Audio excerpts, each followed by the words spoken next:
Very warm hello to absolutely everybody who's so kind just to listen to Vina Talks ND Life, the podcast series that we're doing exclusively for GAIN, the group for autism, insurance, investment, and neurodiversity. Now, this is quite a special one, and there will be a couple more of these special ones, insofar as we celebrate the hashtag Count Me In.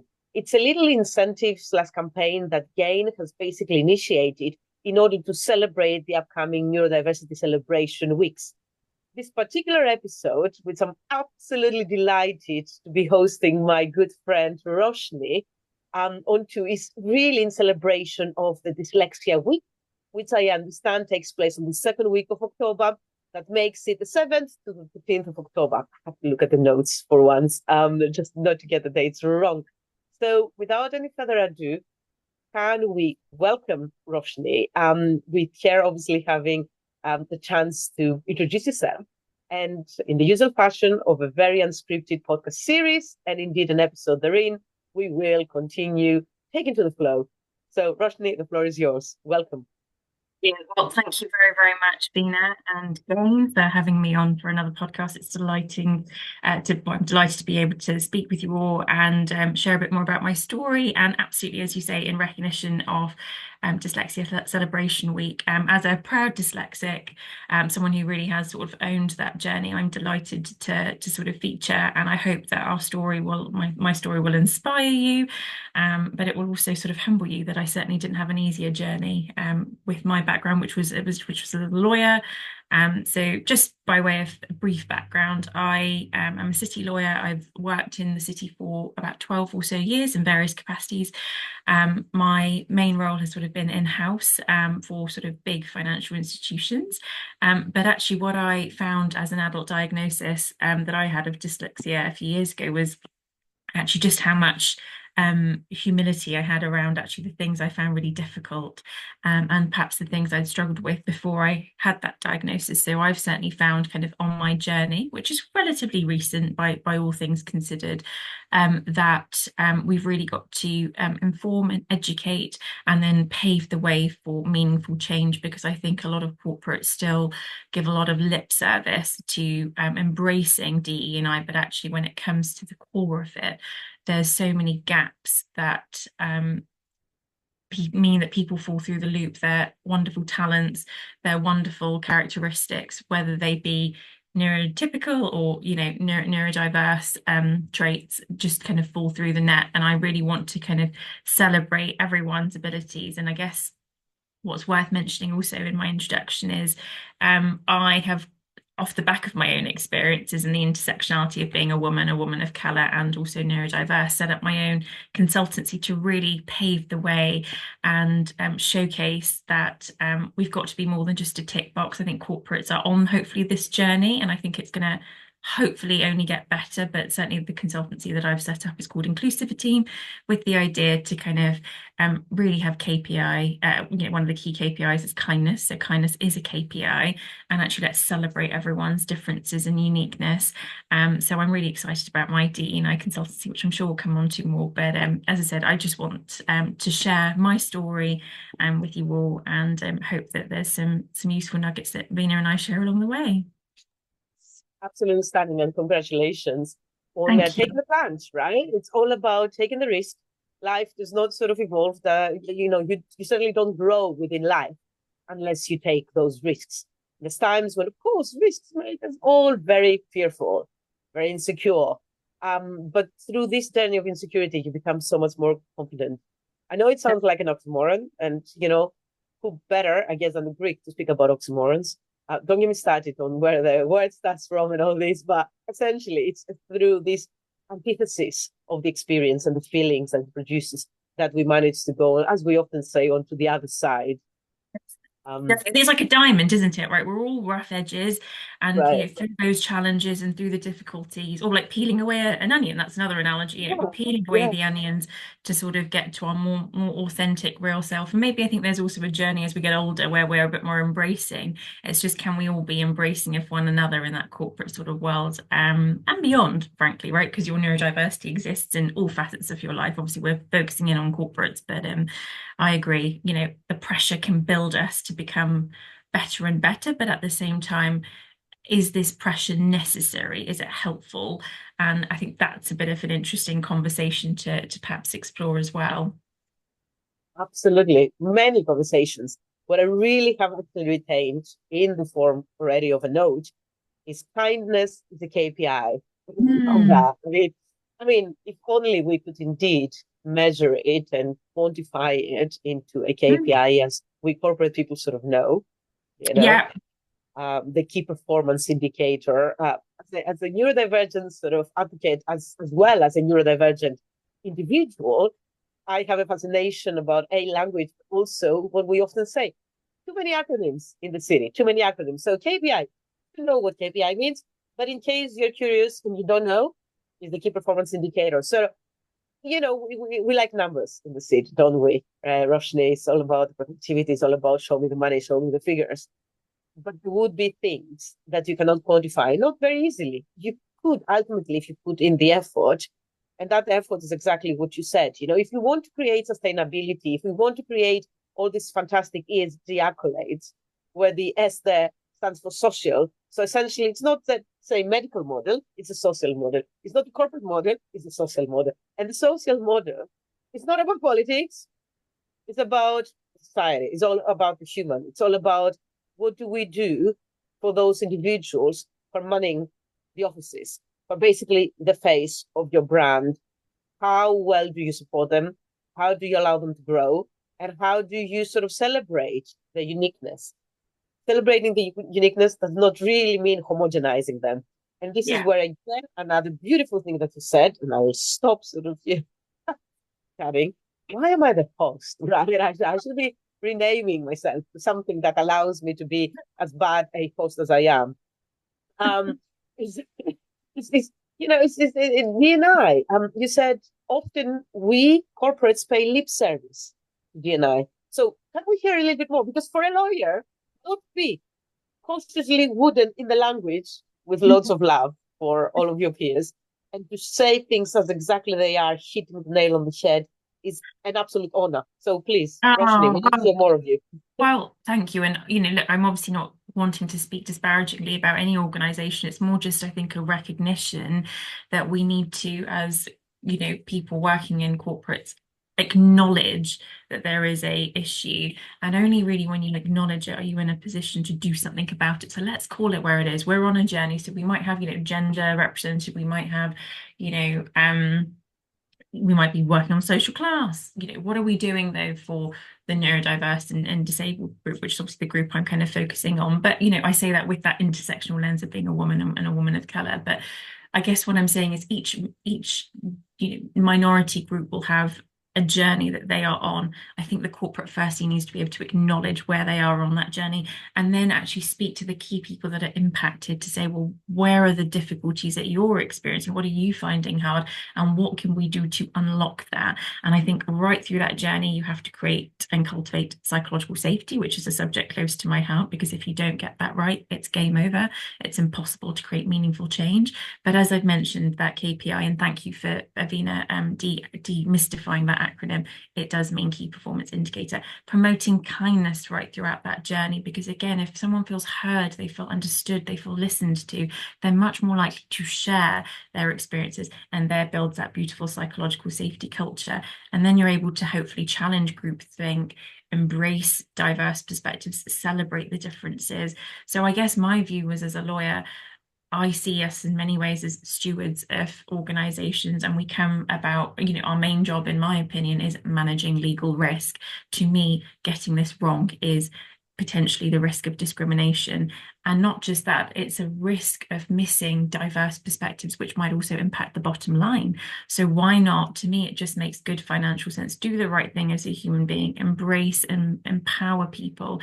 And actually, you'll find people feel much more appreciated. They feel much happier, and they're going to be willing to go the extra mile, and actually you'll improve the retention piece. And I think that means something in a world where we're a lot more kind of quick to move on. And look, I don't think that that's a bad thing, but actually what I think it does do is it creates loyalty, it creates institutional knowledge that can be valuable as long as you're not rigid and stuck in that mindset. So I think that was kind of why I started sort of Inclusiviteam, to kind of give my opinion as a lawyer, to say this is what I've found in the years that I've worked across different organizations. Some are doing some wonderful work, some are at the beginning of their journey, but let's be humble about where we are with a view to making things better, because now it impacts at least 1 in 5 people for neurodiversity. That's a huge statistic. So let's lean into that and not be terrified, because I think if you're terrified and you don't lean into it, you're going to miss recruiting and retaining, and potentially you might be, subjected to legal risk because you're just trying to, bury your head under the sand. So that was kind of my message, and I don't know what you think, Vina, hearing that. Yeah. Legal risk, absolutely. Reputational risk.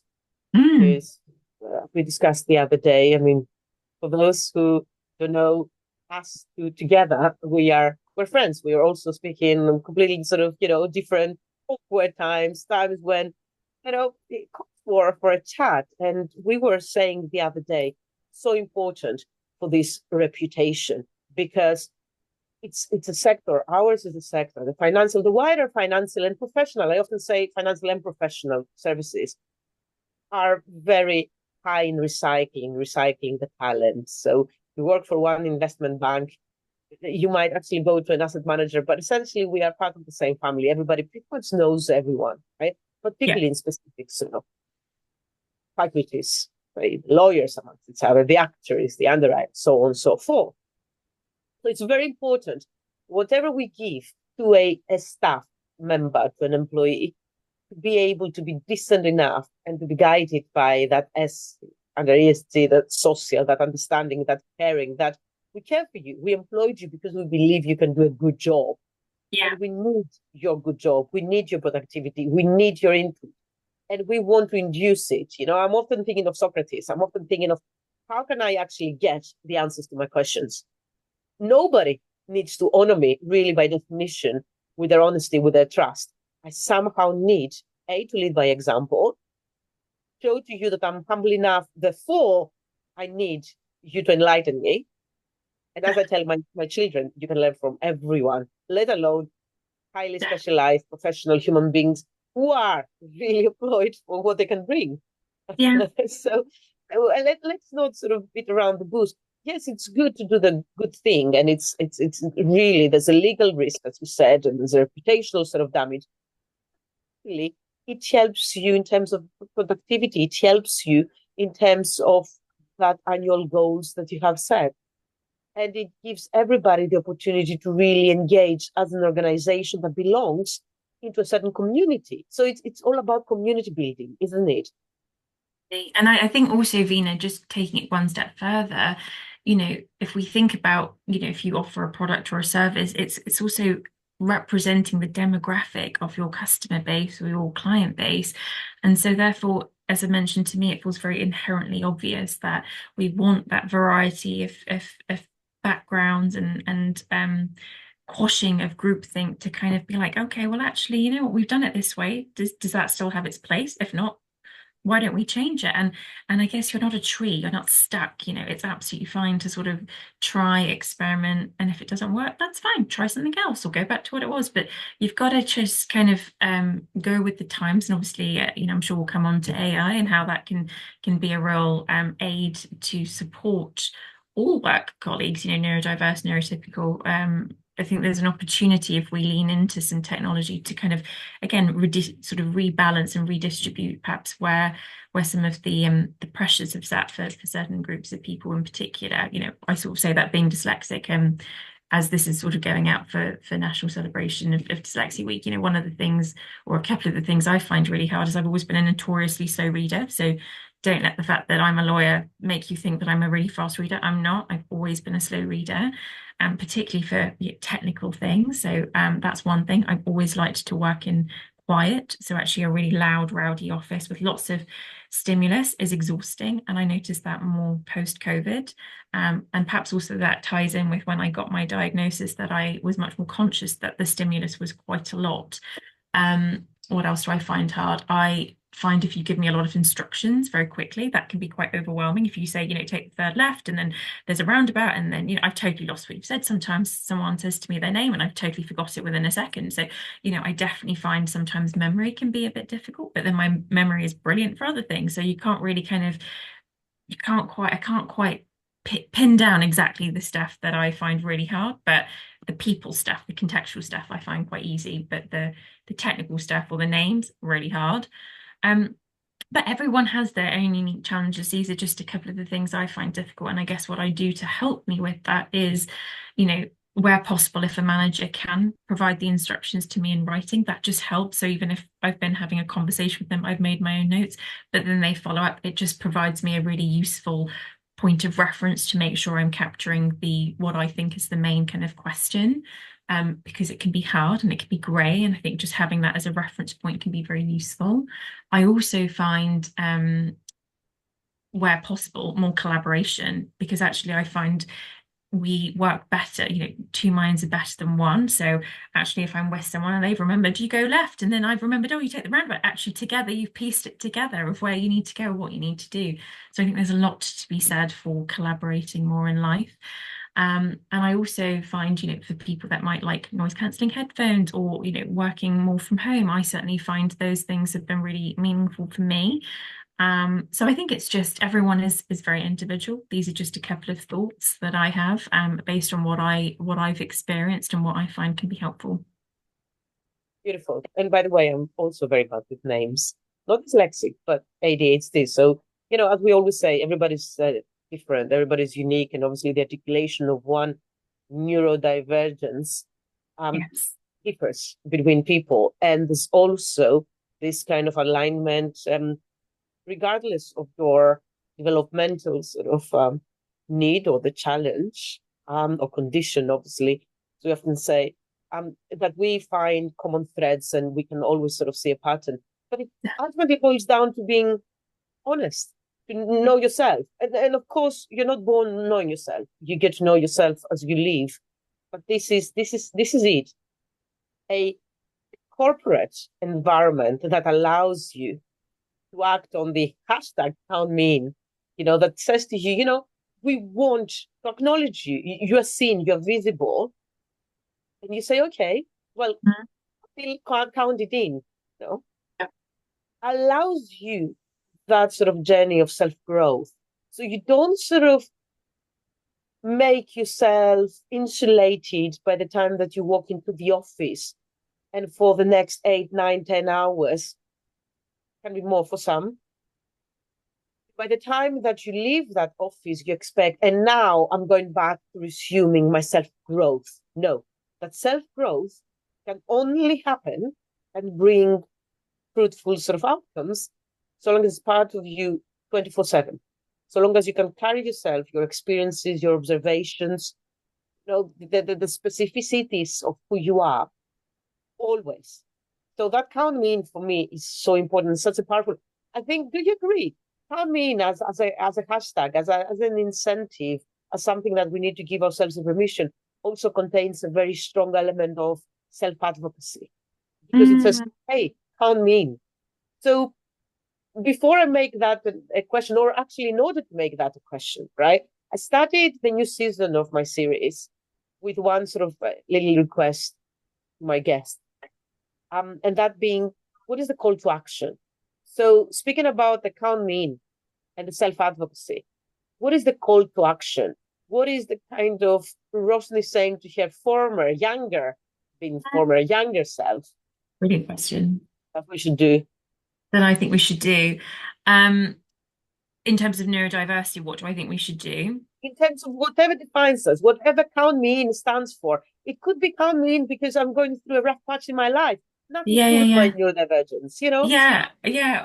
I guess the first thing that came to mind, and it was something I was sharing with my family this week. There's a sort of a big spiritual leader, someone called Sadhguru, which you might have come across, and perhaps some listeners might have as well.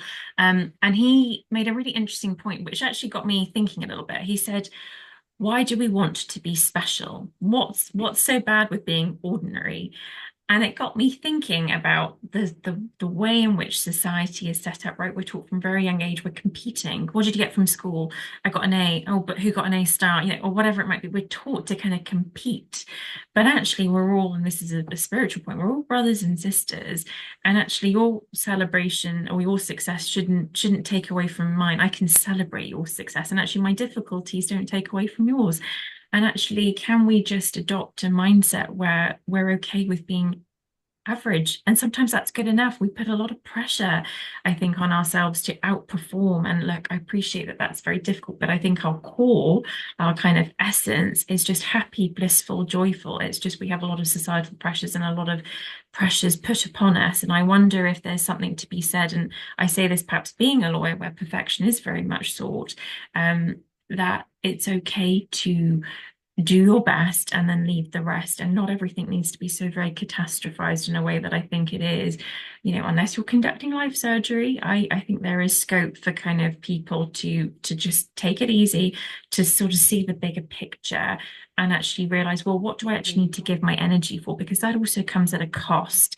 And the reason why I say that is because we've got a huge endemic with mental health, burnout, and obviously that's very closely linked with neurodiversity and actually just well-being more generally in corporates. I know this is stuff that they're grappling with, but actually if we can kind of create a more harmonious, better balanced sort of set of KPIs, as we're using that word, or targets, and there's more collaboration, there's IT, there's support, there's psychological safety, there's manager awareness, you're going to invariably absolutely transform that person's mental state into one of calmness, calm their nervous system, and actually you're going to get a much better work product because they're happy, they're balanced, they've been able to do what they need to do. And this is the stuff we need to be teaching in schools. I mean, I sort of veered off into something else, but I guess if I was to say anything, it's more continue to be a balanced person. That's really important. Keep humble, be willing to learn, better gauge where your energy needs to go. When it needs to be 100%, you make it 100%. You work on that. Don't be complacent, but recognize what needs 80% or what's good enough and what needs that 100%. I think there's a skill in that, which again, as you go over your career, and perhaps if you've got good mentors and good people around you, good managers, they can help work out, what, just a quick answer is fine, or actually I really want a detailed piece, whatever it might be. But that would be a couple of thoughts I have. And if I was to give a message more generally for neurodiversity, what I would say is really take the time, whether you have a colleague or you yourself are a diagnosed neurodiverse, you have some sort of neurodiversity or the intersection of a couple of different neurodiverse conditions, I would definitely, where you're comfortable, try to share your experiences, try to get people on board, try to make them understand, and rely on and very much use resources from various places. So, the BDFs, the Business Disability Forum, do some great stuff. GAIN have a wonderful set of resources, which I've leaned on, and I've got, wonderful friends through that. There's various things you can tap into to support you and build allies, and try and find people that will champion you. That's the other big thing. Those that don't champion you, fine, you interact with them to the extent you need to, but find your champions, the people that understand you, that are motivated by similar things. And I think through that you can make positive change, which is sort of how I've approached things. So I hope that gives you some useful bits there, Vina. 110%. As a matter of Oh. fact, hear you what you said about sharing. As a person who's, my mother often says, you're an overshare. You know what? For me, and yeah, I do, by the way, Mum's right. But at the same time, Vina has got good need for that because I genuinely believe that sharing is connecting. If I wasn't doing that sharing, there wouldn't be this connection. I wouldn't feel as appreciated and valued and useful because for me, for who I am, for my culture, for my background, for all my idiosyncratic tendencies or characterizations, I very much believe in usefulness and utilization. Yeah, I want to be useful. I don't want to be beautiful. I don't want to be charming. I want to be useful. So there's a utilitarian sort of element in my existence. Yes. And I find that I am able to confirm that, to verify and progress on that through sharing. I share I connect, not with everybody, and that's not the ask. The ask is to connect where you will be utilized, not What a good used, point. Yeah. utilized. Right? Yeah, and No, there's a thank you. difference. Yeah, yeah, yeah. And actually, No, really. it's worth saying actually, Vina, just I know I said that for people to share about if they're comfortable. It's worth saying if you are comfortable. Obviously, you don't have to share. So I wanted to just clarify that it's not an invitation for everyone to like to share and they're totally outside their comfort. Do what you're comfortable with, take it in baby bite-sized chunks. But like you say, if we can educate people, I think we've then got a better chance of being able to resolve where the pressure points are. And if you're not comfortable, have people like, Vina, myself, there's lots of other people, trying to shine a spotlight. And actually, I'm happy to be that advocate because in that sense, maybe being a lawyer, I am better equipped with knowing what I'm entitled to. I know what good culture is. I've worked for a long enough period of time, and I'm going to say, I'm going to hold you to account and I'm going to make a bit of a noise, not to be difficult, but because I want this to be better for those who perhaps don't have as much of a strong voice. So it's for me about how we can use our voice in the service, as you said, Vina, being useful, in the service of someone else, someone higher than just you. 100%, 100%. And also, knowledge is obviously absolutely useless unless it's shared. So there we go again. We know things and we're not keeping them for ourselves. Mm, The money you can make professionally is not down to you safeguarding and ring fencing your hard-earned knowledge. It's about mm, sharing this knowledge. So we need more people to know the rights. It's very yes. important to know the rights. It's very, and we're here to educate, to pass on, to share, educate. I know it's getting a little bit of bad rep. I'm a big fan of education, although I completely agree with you. Educational system needs to be updated. Seem to have Yeah. a little bit of info, but it's all good. Um, it's very important for us to share. And I believe in this kind of self-advocacy. What I wanted to say is the following. As we progress our career, often enough we find that we are able to self-advocate more because we've progressed our career. We shouldn't really wait until we've been 20 or 30 years in a professional on the role in order to self-advocate. Yeah. Self-advocacy needs to happen as early as we can. Teenagers, since I'm teaching my 6 and 9 year old to self-advocate, Mm, not even. And I mean, you mentioned technology and AI. We are progressing so much faster now that unless we insulate ourselves and our psyche in order to be able to withstand whatever pressures and challenges, we shouldn't expect, that championing from an external partner. They should be happening from within. mm, Within sort of, I think, achievement that will enable other cheerleaders, other supporters, other advocates connect with us. I think it's that light, it's that yeah. energy, it's that chi flow, however people want to call it. And I'm perfectly fine with people's own sort of choice of words. It's essentially that shining your own light. And this light is able to align you and, connect you with others. Yeah, I think if you've got that sort of fighting spirit within you, I also want to acknowledge that some people find it, really debilitating. They're struggling. It is a disability under law for a reason. So I absolutely want to acknowledge the difficulty that comes with that. And, though I might say, oh, I work as a lawyer, I've got my own consultancy, look at me, I'm doing this great stuff. Yes, it's wonderful, but I also find things difficult. I've also definitely had challenges. I've also felt pushed down and not embraced, not welcomed, not given the opportunity. So I understand that pain. I understand that struggle, but let's be humble. Let's talk about it and let's find ways so that we can reduce that for other people. So I think you're absolutely right, Vina, where we can self-advocate and actually our voices, I think, are gaining momentum. Let's use that positively to drive positive change for us and then subsequent people coming into the market. And I know a lot of people feel quite compelled to sort of do more neurodiversity advocacy with a view to sort of then having their children and when they join the workforce sort of better able to sort of thrive. And I think that's our birthright, right? We all should have the opportunity to thrive. And it's more, let's call out the issue so that we can make that better and use AI to support any, deficiencies. I say that in sort of inverted commas or weaknesses that we might have within us, as they might be perceived by others in society. Absolutely. There's loads of assistive technologies out there. I mean, that's another episode in its own terms. Going back slightly onto the pound mean and the call to action, trying to merge what both of us actually said. What I hear us saying is work on your mindset, to be Yeah, working on our mindset. And yes, no one says it comes easy. No one says it won't be struggles and difficulties. No one says that you're born with that. No, but you're growing.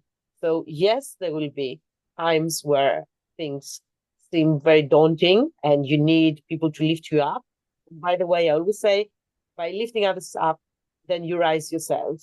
I This is agree. how it goes. It's completely circular, isn't it? So Absolutely. To that. working on our mindset, so important.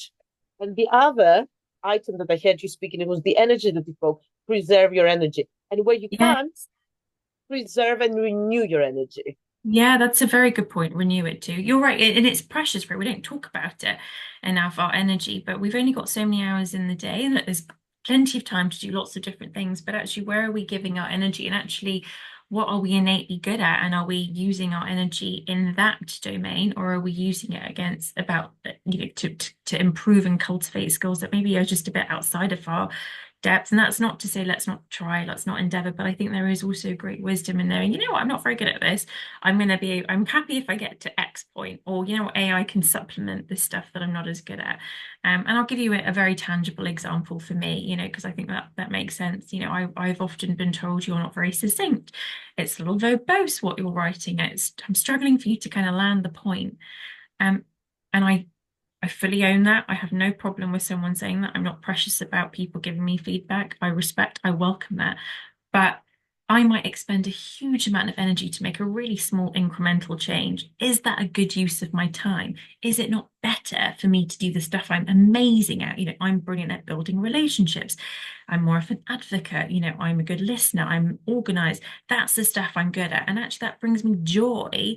And so, is it better that I do that? And then I could maybe get someone else to proofread it and be like, actually, I've adjusted it here, or I've put it through AI and they've made it more succinct. Is there anything wrong with that? As long as you're also doing what you can to improve that, but make sure that energy is and that effort is aligned with what's kind of the output. So I think it's an individual point for everyone to assess, but I have found that I think we sometimes ridicule people for the stuff they're not good at, and we kind of forget why we've recruited them. Kind of going back to the earlier point, you obviously saw huge potential in them.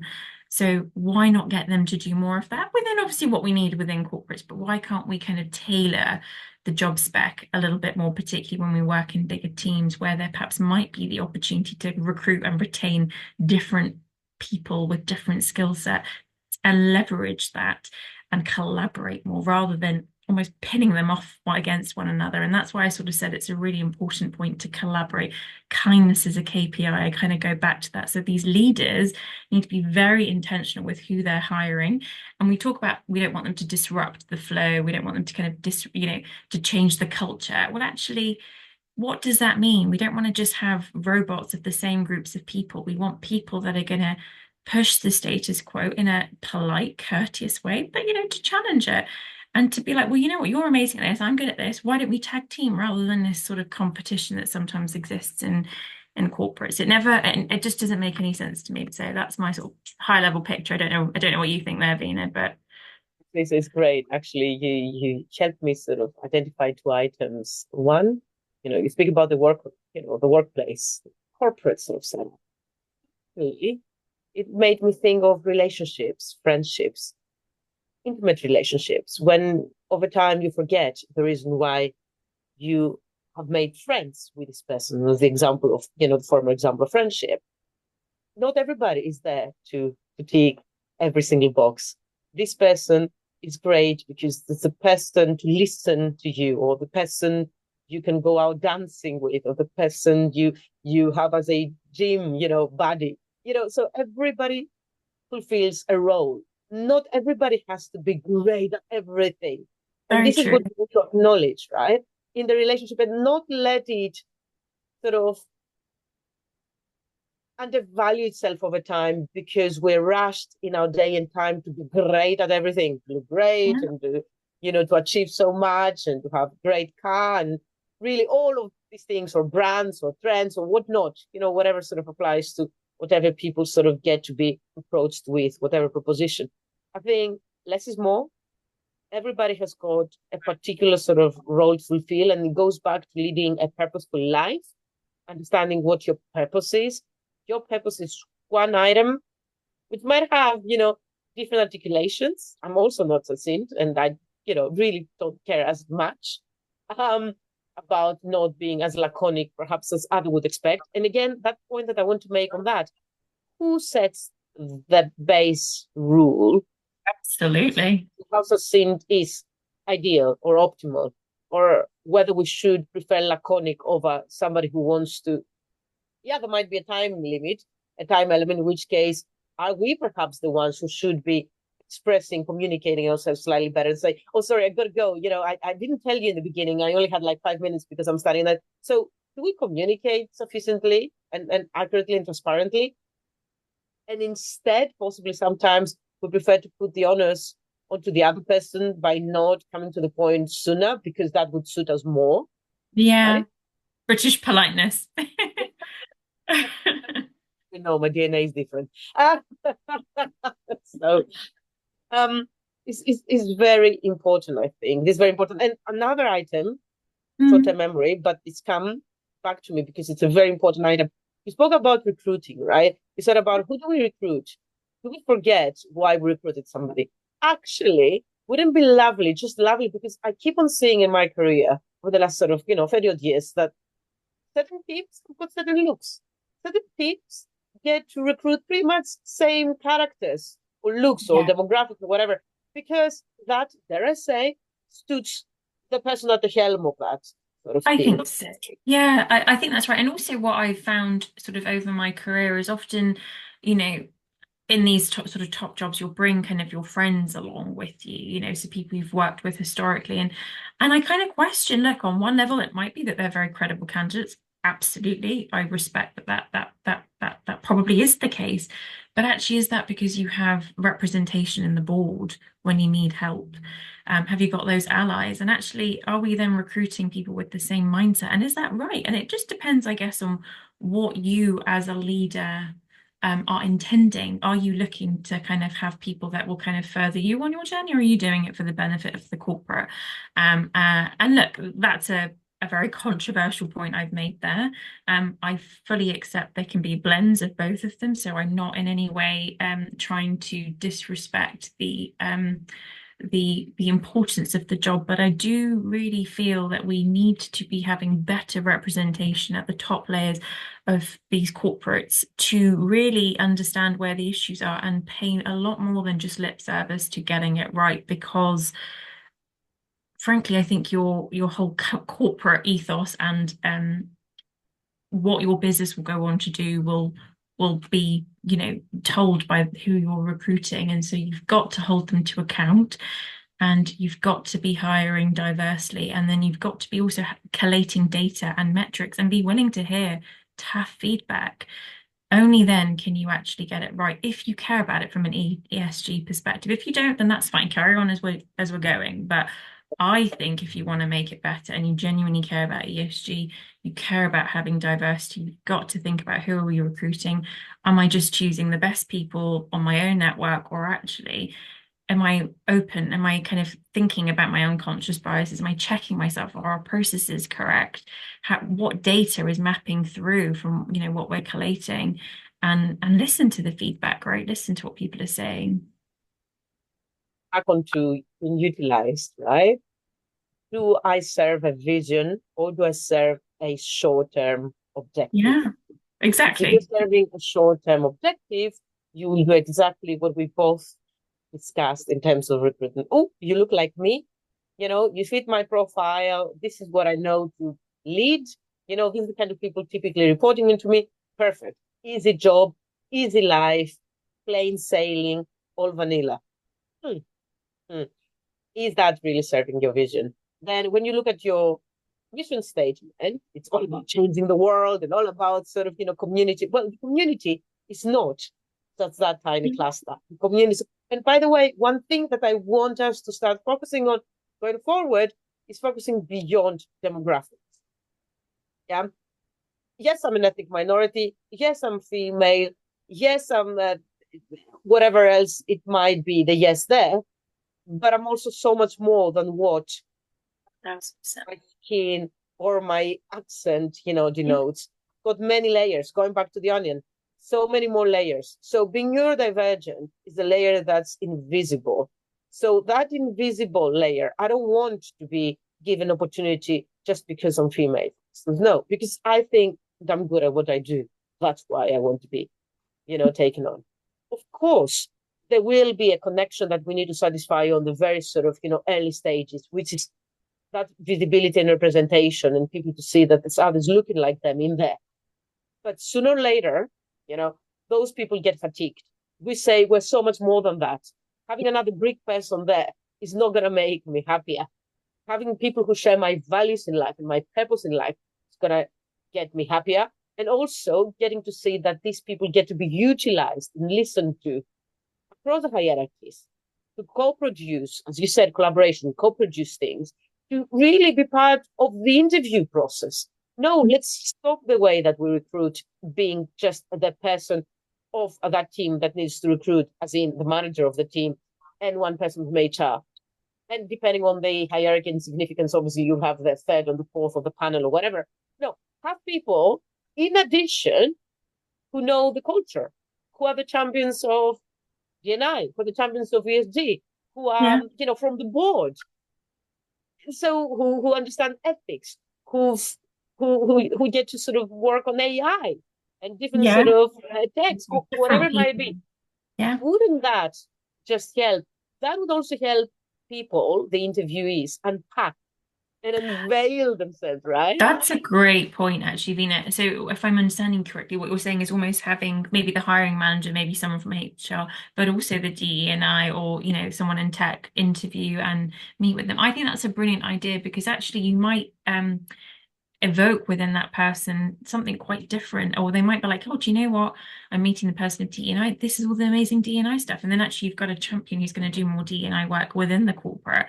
So actually you're doing, hopefully you're getting someone who's willing to do more than just their job.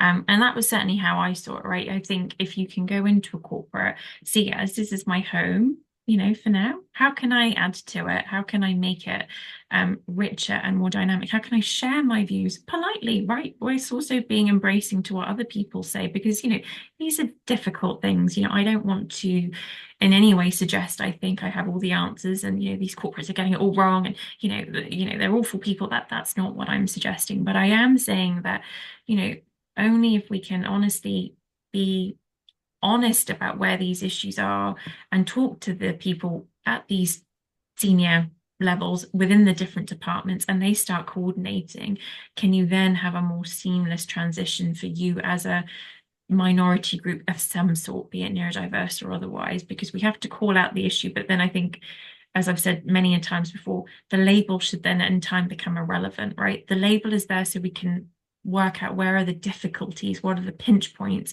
And so that label is relevant. And then let's work to redress them. And then actually you could be a blob from, an orange. It doesn't really matter, right? But the point is that we've taken away all the difficulty so that we're able to just thrive. And actually, I'll say one other thing, which again, I'm probably going off piece, but I've started listening to this podcast with Stephen Bartlett. I can't remember who he had, I can't remember the guy's name who he's had on, but it's a very recent episode. And I think we also need to be careful we don't get too woke within society. So like this guy, I'll have to find it if you'd like to link it, you can. But it was talking about how we're talking so much about like what defines a woman, and it's a very controversial subject, right? But should it be? There's a bit of a question. Like, I think, are we as corporates also kind of focusing in on the wrong stuff? Because actually there's geopolitical risk, frankly, with if we're kind of arguing over what constitutes a woman or a man. There are outside influences which are actually like using that to weaken, and like they're seeing it as a weakness to kind of attack, be it with cyber, be it, politically, so I think it's really important that the label is there to remedy where the issues are, and no group, to the extent possible, should feel, you know, uh, like they can't be who they want to be. I'm not saying that at all, but I do think we've also become a bit too woke. But in the context of neurodiversity, I don't think we're woke at all. We need to fix this because it's a work-based issue. So it's a slightly different point. But I think it's just a broader point to be like, for people that might be listening to this thinking, oh, well, we've just gotten a bit woke as a society. You're right. I get that point, and I think there is a valid point there. But the neurodiversity, I don't put it in the woke bucket at all. I put it in the bucket of we've really got to use all the intel that we're getting to kind of make this better because it goes to the heart of how you do your job. I don't know if I said that very well or if I'd made very much sense, but that was what I was trying to say.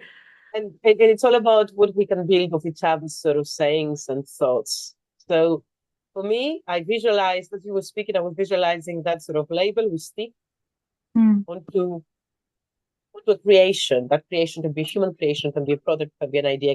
You stick that label because you want people to be able to identify, to get visibility, to get to know, to feel like they have the option to accept or not, right? It's all about setting options. And then you peel that label and you allow things to thrive, to find their own sort of space, to find their own lives. And ultimately, I mean, what I would like to sort of say is been so absolutely thought-provoking an episode. Thank you so much. Right, I haven't offended anyone with it. Some kind of controversial nuggets there, but no. As a matter of fact, I think we are always too conscious of speaking about. We should be very polite, and it's all about politely said and all this. Yep, we're all very polite. I mean, I take certain characteristics as the basis on which we all know how to interact. There's a social sort of etiquette, right? And we're very happy to accept because guess what? We're all born kind. It's losing that value or the shine of kindness on the way to achievement and success and this. And what we should do is basically re-engage that. You can be as successful as it goes, as you wish, still being empathetic, still being kind, still being happy to oh, help out. definitely. There's no, I think everyone can give their opinion and then you can have a discussion and be willing to change your point of view. So none of this that I've said, bar neurodiversity needs to be at the forefront of corporate's attentions, is stuff that I'm very happy to be challenged on and happy to get people's thoughts. But when it comes to neurodiversity, no, we've got to really, it's a work-based issue. We've got to redress it. So that would be my final message if I was to give one. Thank you very much for joining us today, Roshni. It's been absolutely great. Likewise. Can't mean self-advocacy, and let's expect ourselves to be a little bit less short-term, a little bit more visionaries, a little bit more sort of pushing the boundaries and expecting the workplaces that we honor with our talent, with our time, with our devotion to do the same. Exactly. Beautifully said, Vina. Thank you very much for having me on. Thank you, Gain team, and thank you, Vina. Thank you, Roshni. All the best. Thank you.